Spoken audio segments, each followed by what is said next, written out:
head bar. In our last episode we were able to replace rear main seal. We did clutch inspection, oil pump inspection, and we also did the leak down test, which proved that we have really good engine here. Today we are going to continue with disassembly.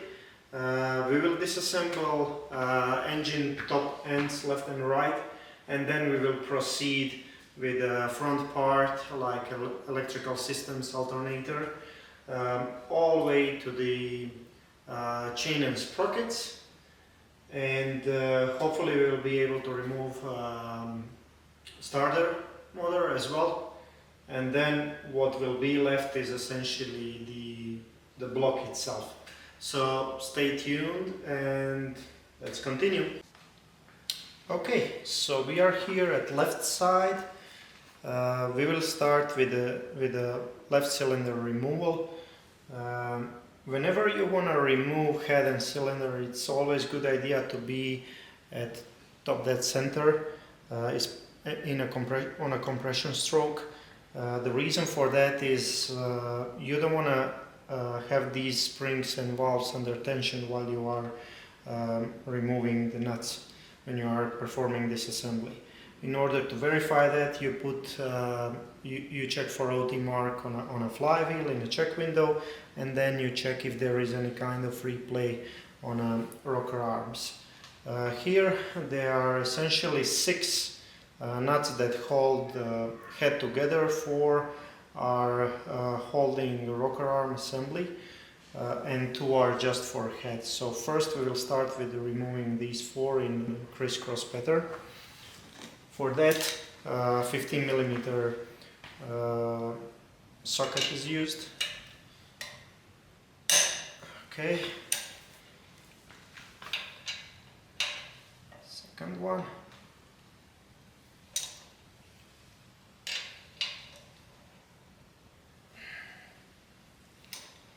Third.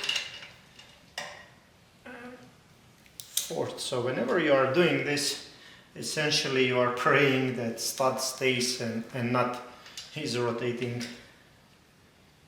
Okay. And all 4 studs stayed inside, which is really nice. Also a good idea is to have bags where we are going to place all parts. It's always good thing not to mix intake and exhaust. Sometimes you cannot even do that, but I like to keep them separated on a left and a right side. That's why I always mark on a bag left intake, left exhaust. Okay. So this is exhaust side. We'll first take bag for the exhaust.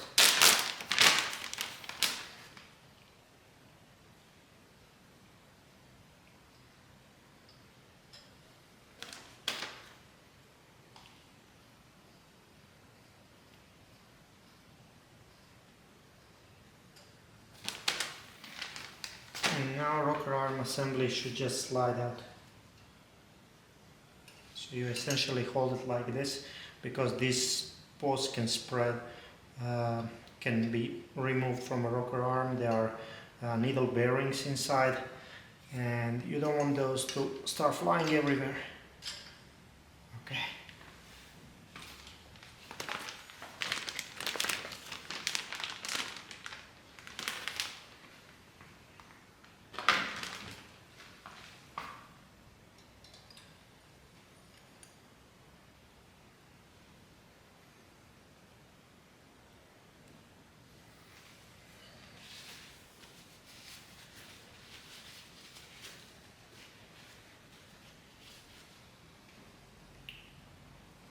Lifters look good as well.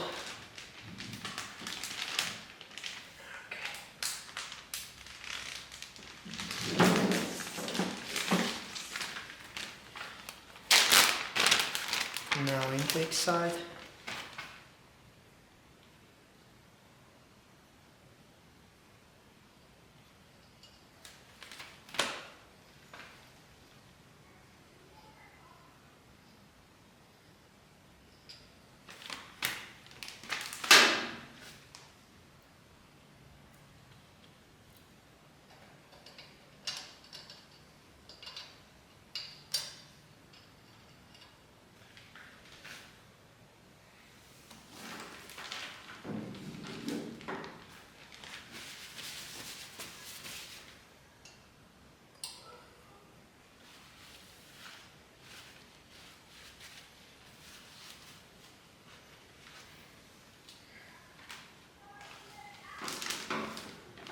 Next, to remove head, you have these two nuts, upper one and lower one,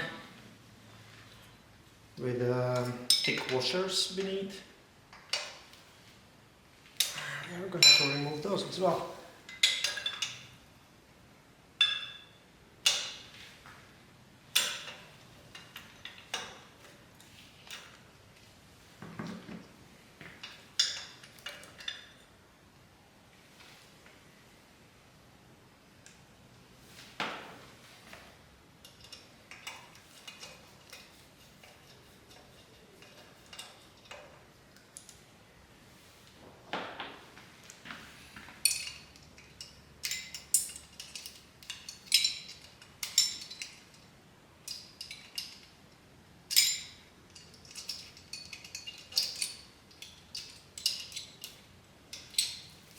And then we fish out the washer. It's beveled washer. Okay. Lower one is quite deep, so that one hopefully will stay inside here. So sometimes these just go out like this, and sometimes you need to use some kind of wedge to remove them, but this one just slid out. Okay. And here is the washer.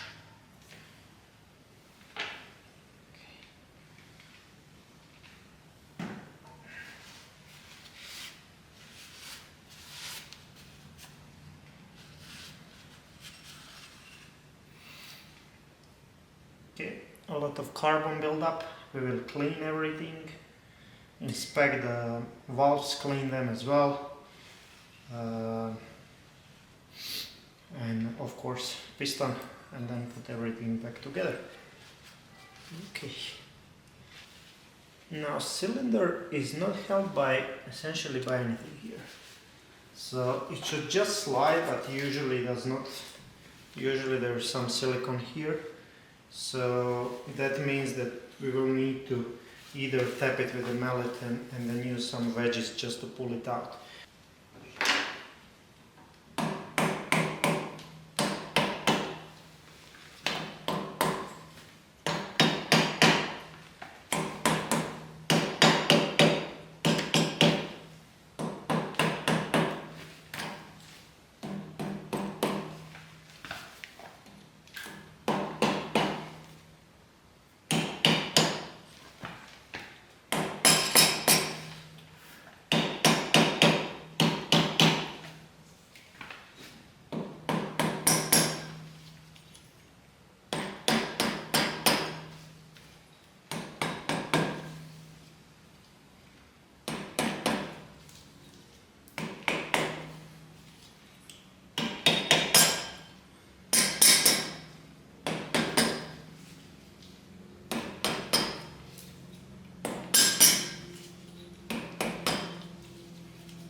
It's out. Okay, so now you slowly continue pulling it out and your piston stays. So at some moment you will feel, piston skirt coming out, and that's where you need to stop when actually wrist pin clears out, and we are going to remove that circlip that holds wrist pin. Slowly out, slowly back it. Okay.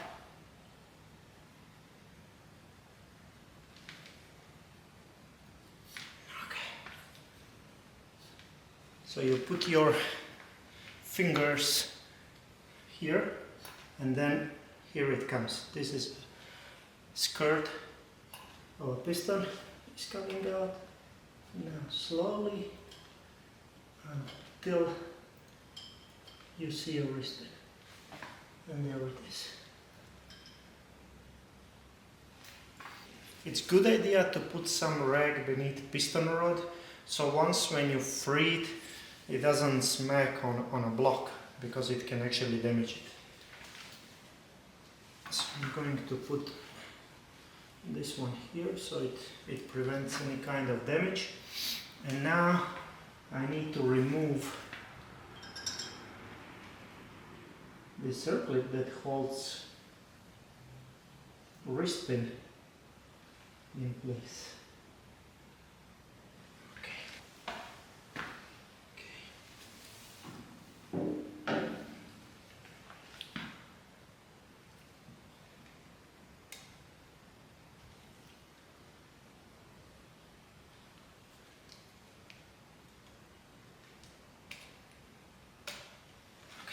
You always want to replace this one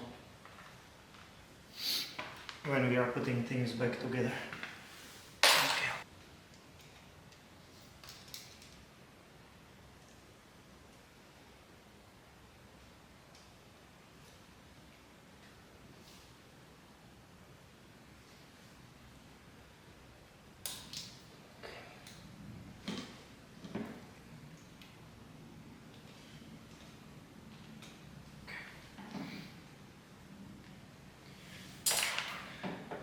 So next thing, we need to remove this wrist pin that holds piston rod attached to piston. From 81 and on, this is fairly simple because there is actually no big friction between that wrist pin and a piston skirt. When you remove the circlip, pin just slides out. For these older models, it's not that simple. Actually, you need somehow to press out that wrist pin. It is very tempting at this point actually to take a punch and then smack it out. I would highly recommend not to do that because you can damage some of the parts. So we need to figure out other way. There are some pullers available, on the internet that you can buy fairly cheap and that are used for that purpose, for removing wrist pins. But you can actually make something on your own. So here, what I have is a fairly simple thing that we can use to pull out this wrist pin. You can essentially use any kind of pipe. Here I have a tubular spanner that will receive the wrist pin inside, and then a bit longer bolt. I was able to slide in a washer, and then we will use, this is plastic washer so it does not damage any parts inside, and then with the nuts on the other side and several different size washers, I'm going to pull it out. And you can essentially use the same tool to put it back in place. It's always a good idea to heat up the piston skirt, because that's where the most friction is. It's essentially between wrist pin and piston skirt. Piston rod does not produce that much, does not cause that much friction, so that one should be easy, to remove regarding piston rod.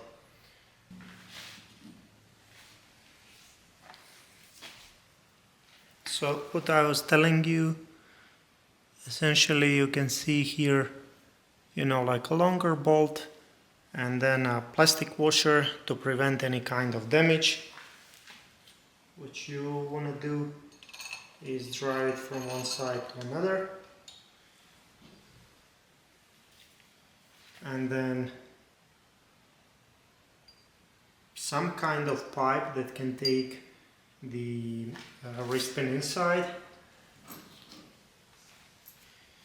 and then washer on this side,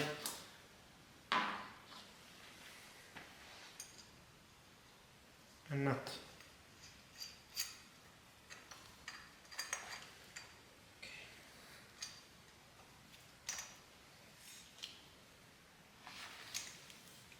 You want to center everything.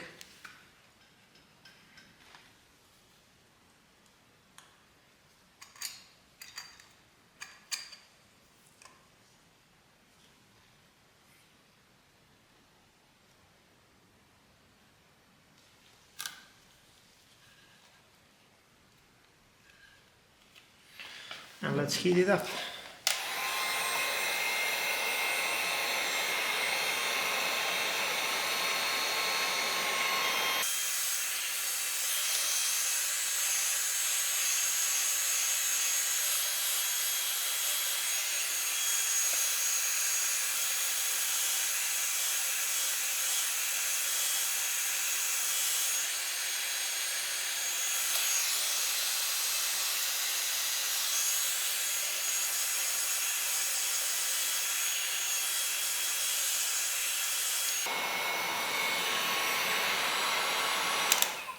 Okay, let's give it a try.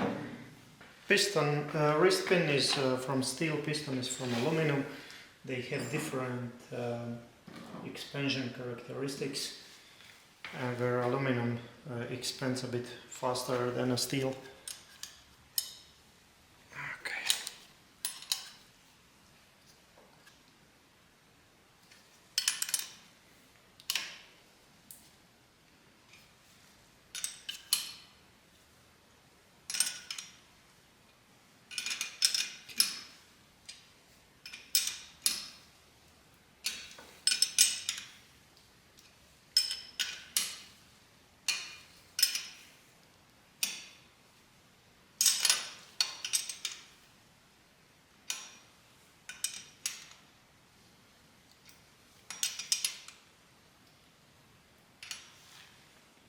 Okay, so it started.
Okay, there it is.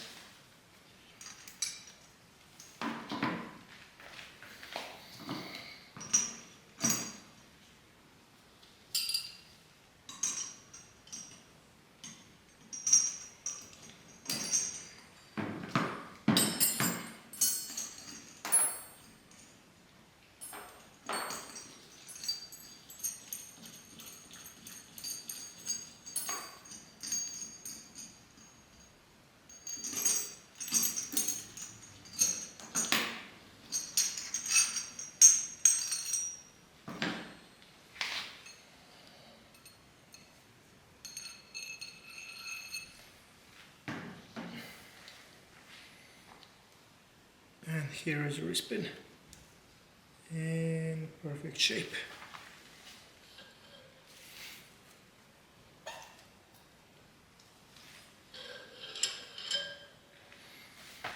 Rubber band helps to hold piston rods in place.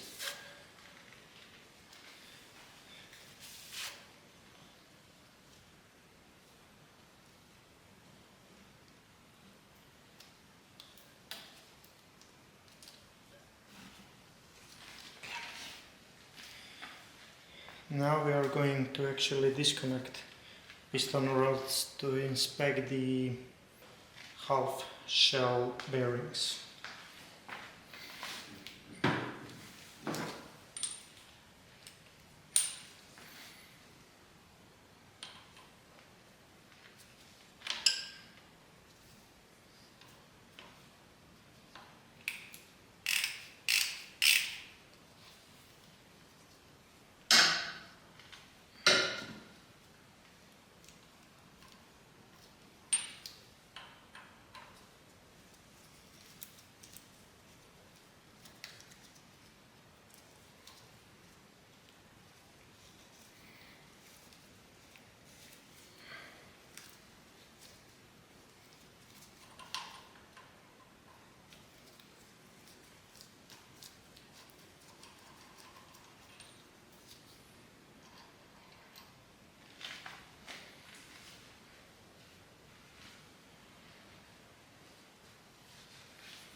These bolts always need to be replaced.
So sometimes it's very easy to spread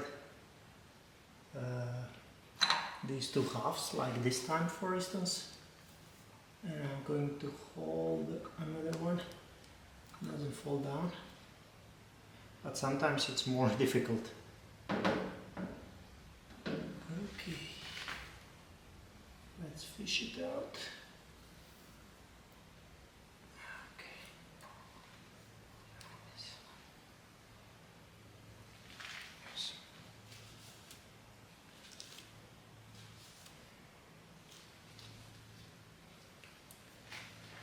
Okay, I'm not sure if you are able to see, but there is some kind of light scoring here, and we definitely want to replace these bearings, like half shell bearings.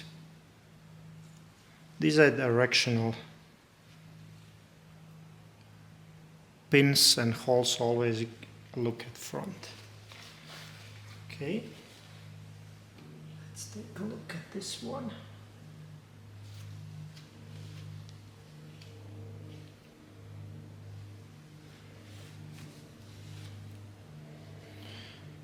No scoring at this one, but it does have some light pitting.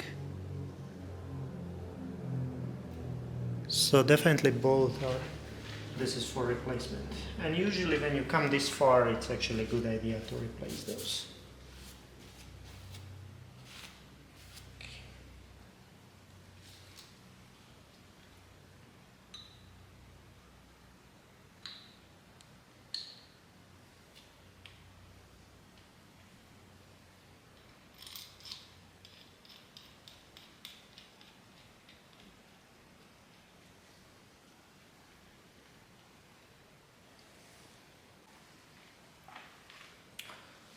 What is more important than these bearings, as I said, these bearings are completely replaceable. What is more important is actually how your crankshaft looks like. And this one, when I'll do detailed inspection but it really looks smooth and no scoring at all. I'm also going to measure it just to make sure everything is according to spec. Now we'll switch to another side. So now we are just going to repeat the same on the right cylinder. Before loosening nuts, I rotated flywheel to another OT mark so that the right cylinder is on a compression stroke.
see how this one will go.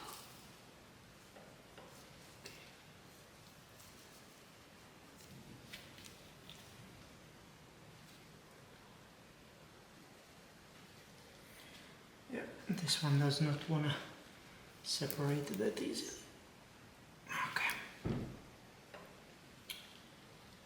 So when it doesn't want to separate like previous one, you want to take a piece of wood or something very soft. You don't want to ruin a bushing inside, and then you place it, through the opening, and then with 19mm socket, you start slowly rotating crankshaft.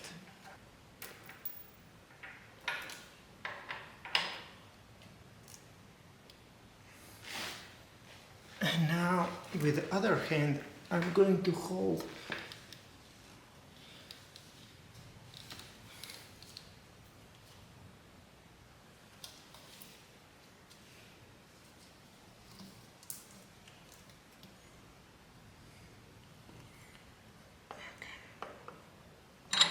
there it is. So I'm holding the other part, and this one actually set free.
Okay, again we have some really light scoring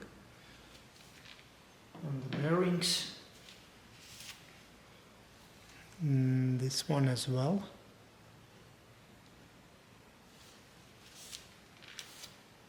Okay. And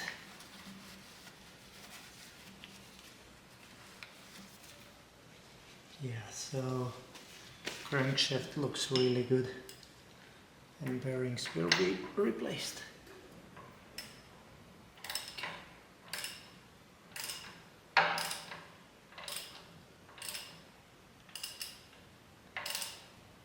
I'm doing 360 rotation just to inspect it, to see if everything looks good, and it does. Okay. Perfect. And final thing we want to do here is inspect lifters or camshaft followers.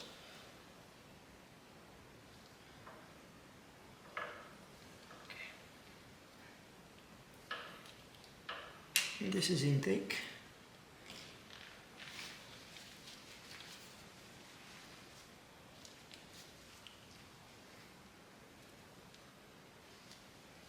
Okay. It looks in perfect shape.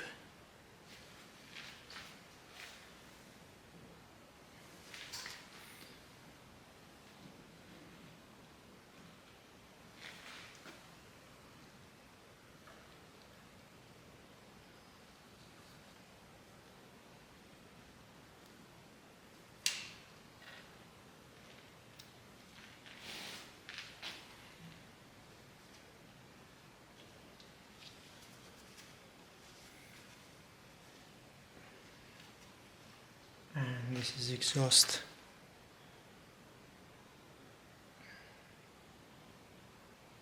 Okay.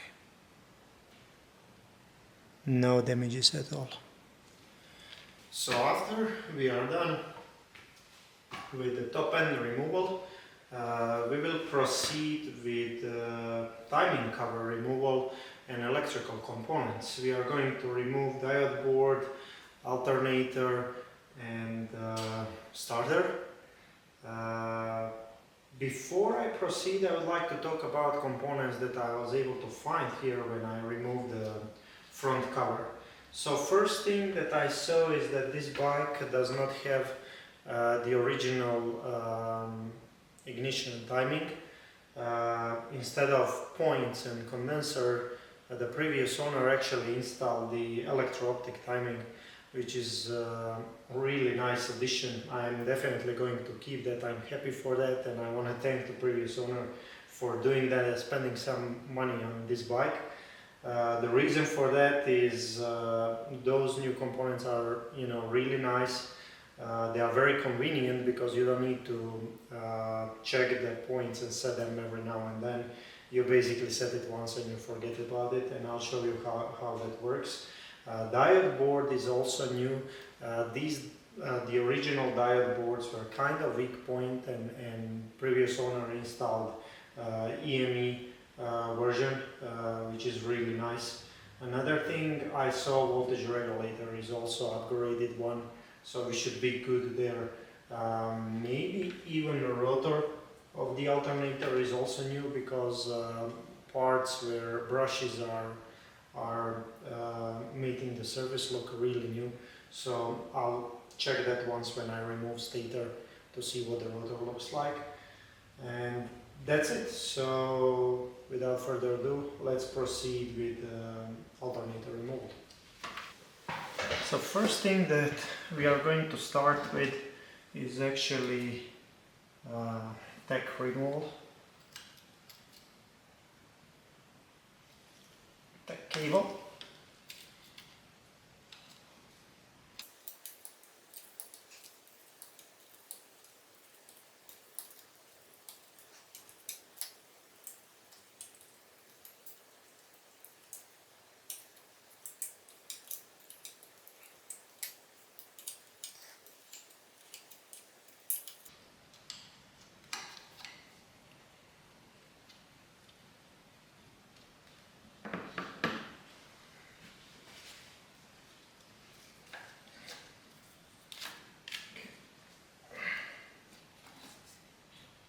This rubber looks in really bad shape, so we are going to replace it. Okay.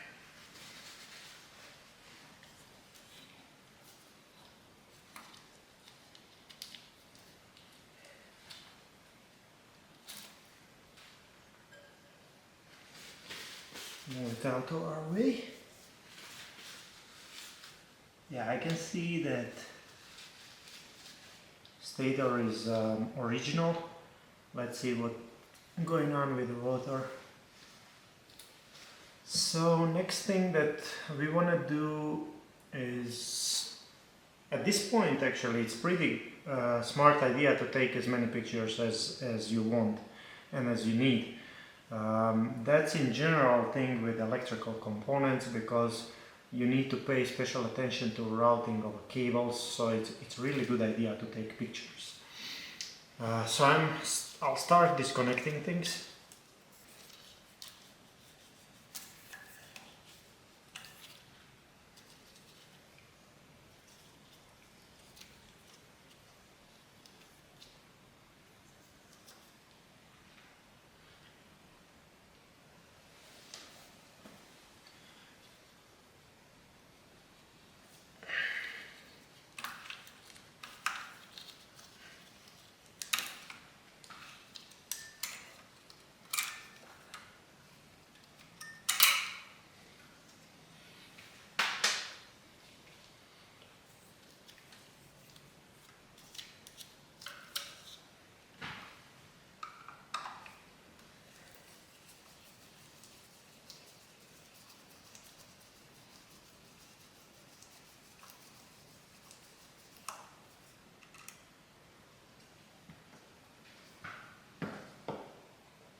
remove disc, slotted disc that is used for optical ignition. I blocked my flywheel again, so I can actually unscrew this bolt.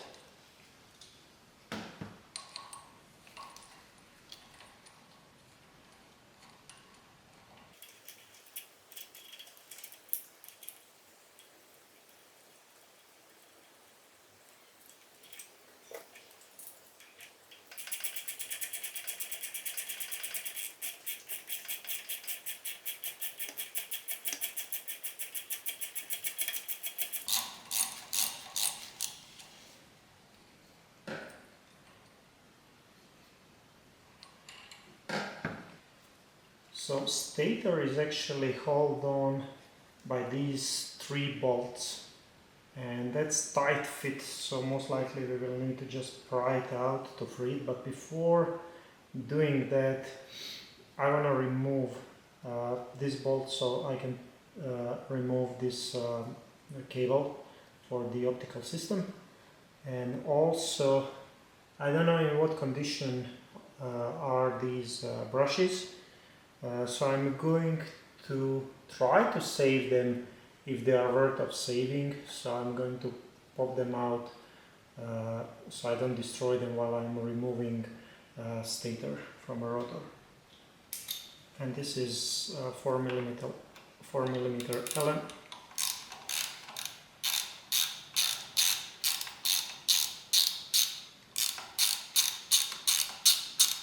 Okay, it's loose.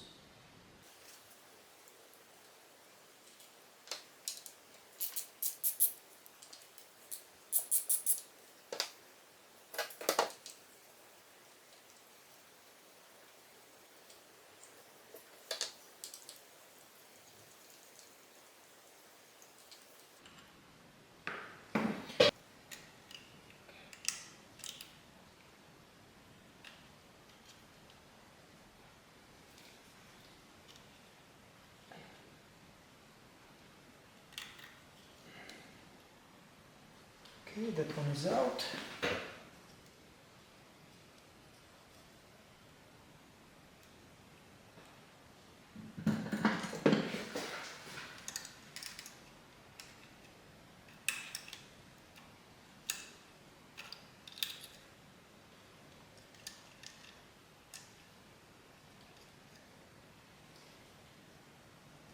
Okay. So at this point brushes are out and there is essentially nothing preventing this stator to come out except of the friction. So first, it's always a good idea to try by hand. Usually it doesn't work like this time, and then we will need to find a way how to pry it out. It shouldn't take too much.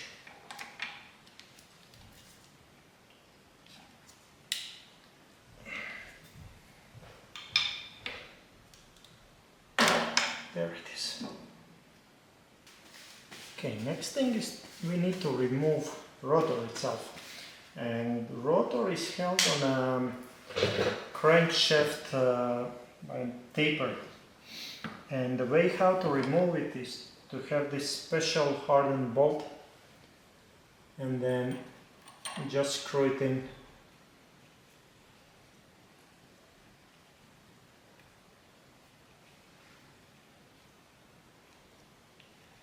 It should pop it out.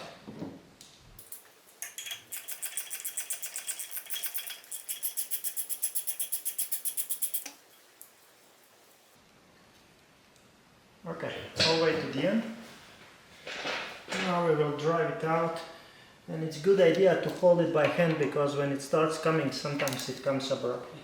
There it is. Okay.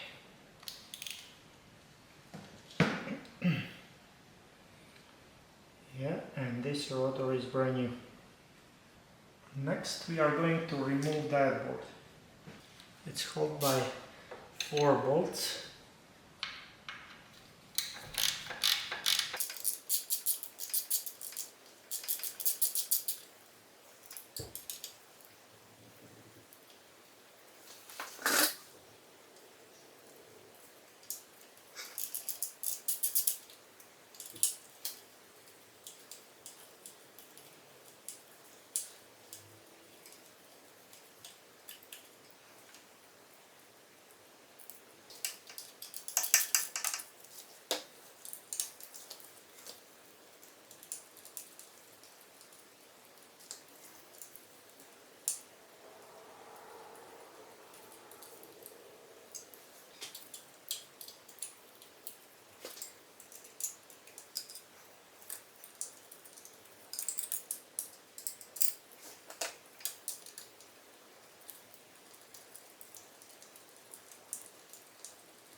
Okay, so all electrical components are out.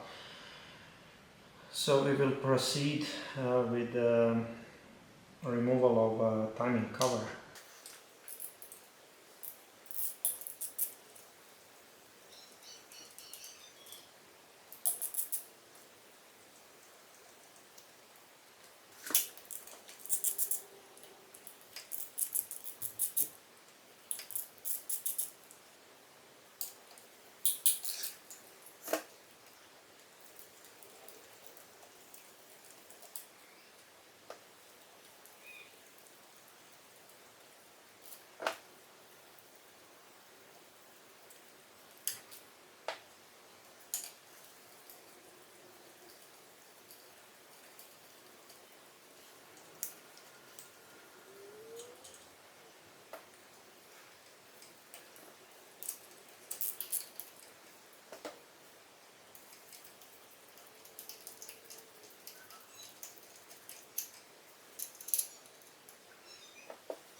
So since cover didn't want to come off by itself, we will need to use puller. Before setting up puller, it's always a good idea to mask taper of a crankshaft, because it's very important not to damage. This taper is holding your rotor of the alternator. Also important thing is not to damage nose of a crankshaft, because that's where you are screwing that alternator bolt. So for that reason we are going to use this short bolt screwed in. And then puller works in such a way that it has like a ring and then a puller and a big bolt.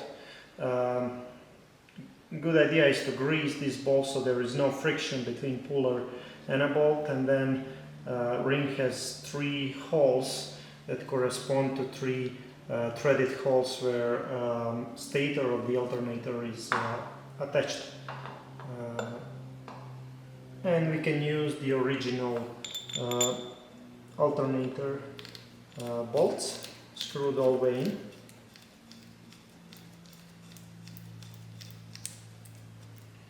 Okay, 1.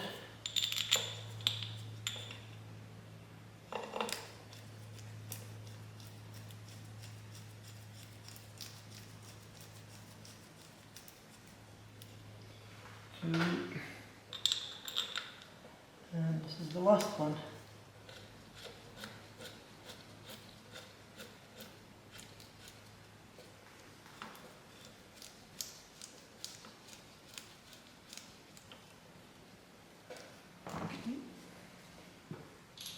I'm going to screw them all the way in.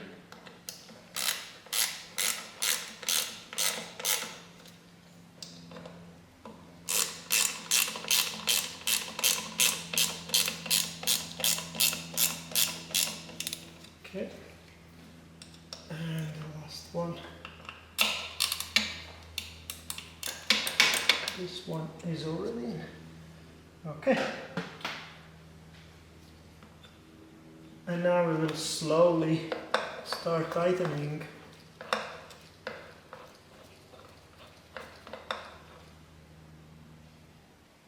This bolt. In the same time we are going to hold puller nut so it doesn't spin. Another thing, have a patch can underneath, because you can expect some oil leak as you remove cover.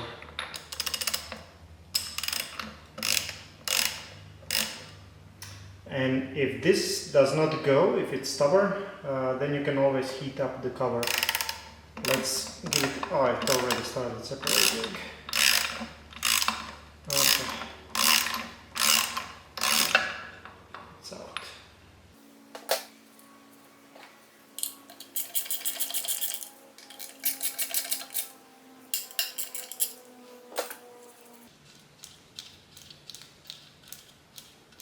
Okay.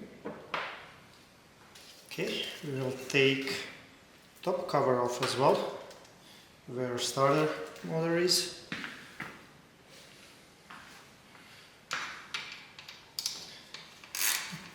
Basically there are only two bolts that are holding the cover. One on this side, one on another.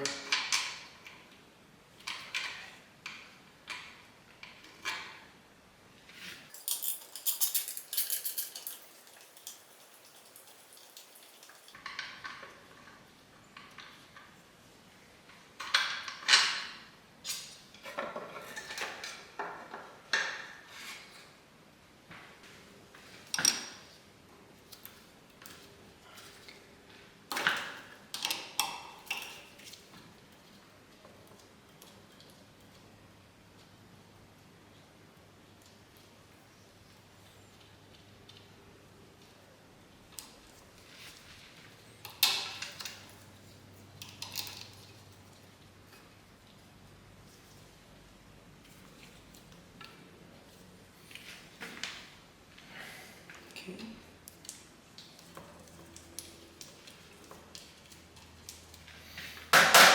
And the breather hose.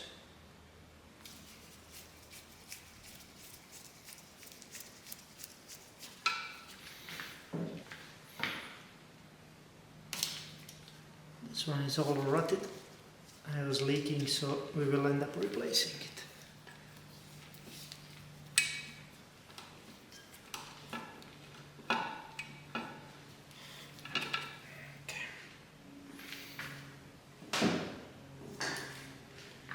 Finally, here's that cable.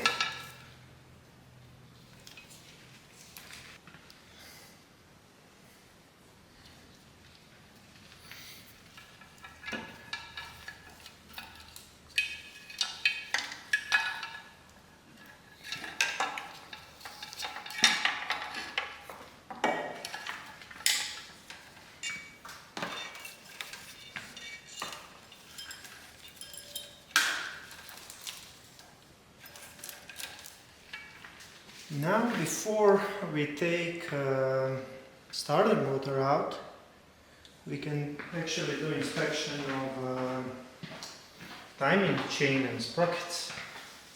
Okay, I'm going to remove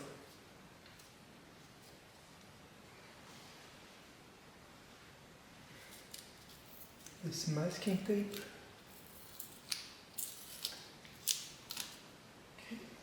Chain. Let me see, it definitely has some flexion, and we are going to replace it.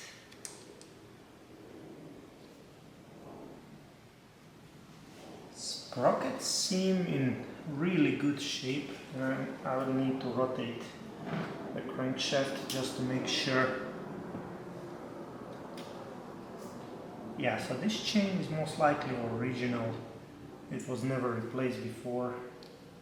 Okay, bearing is in great shape. No free play whatsoever. So we are going to keep this one. And chain, because of this flexion here that I'm seeing, we are going to replace it.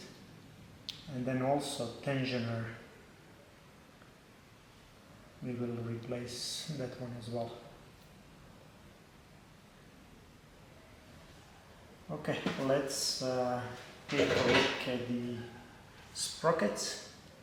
The way how I'm going to do that is essentially rotate it 360 and see if there is some unusual wear on the teeth.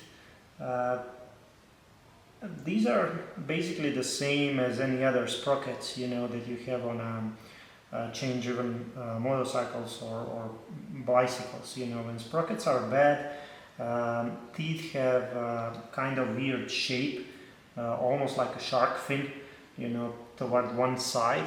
Well, these really look good. I don't see any deformation of a teeth, at least for this section, that is visible. That's why I'm going to rotate it 360 and then do the full inspection.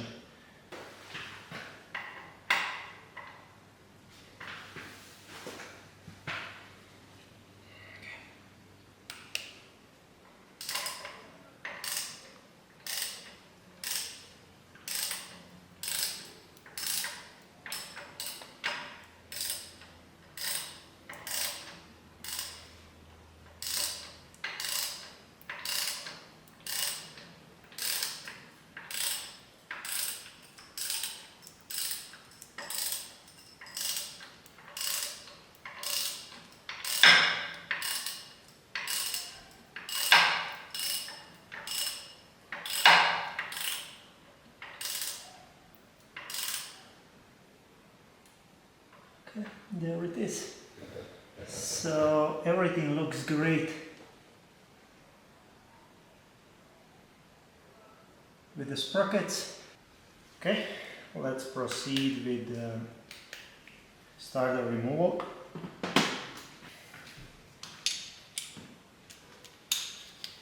So there are two bolts with nuts that hold starter at the back part, and then there are two nuts and one small bolt that hold it at the front part.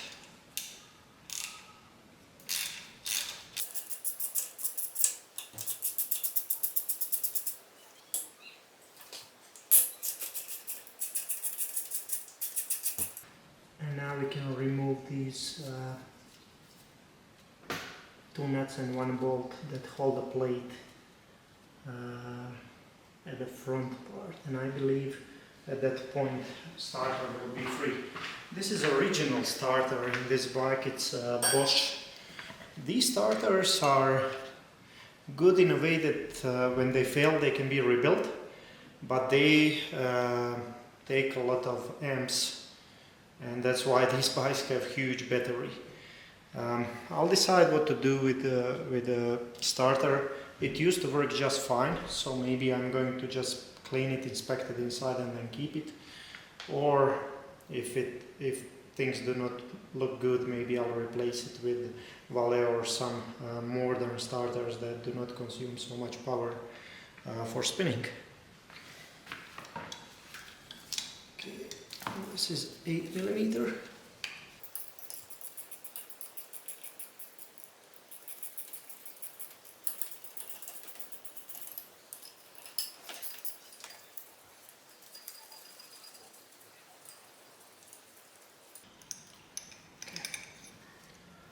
Lay this out. At this point we should be able just to remove the starter. Okay.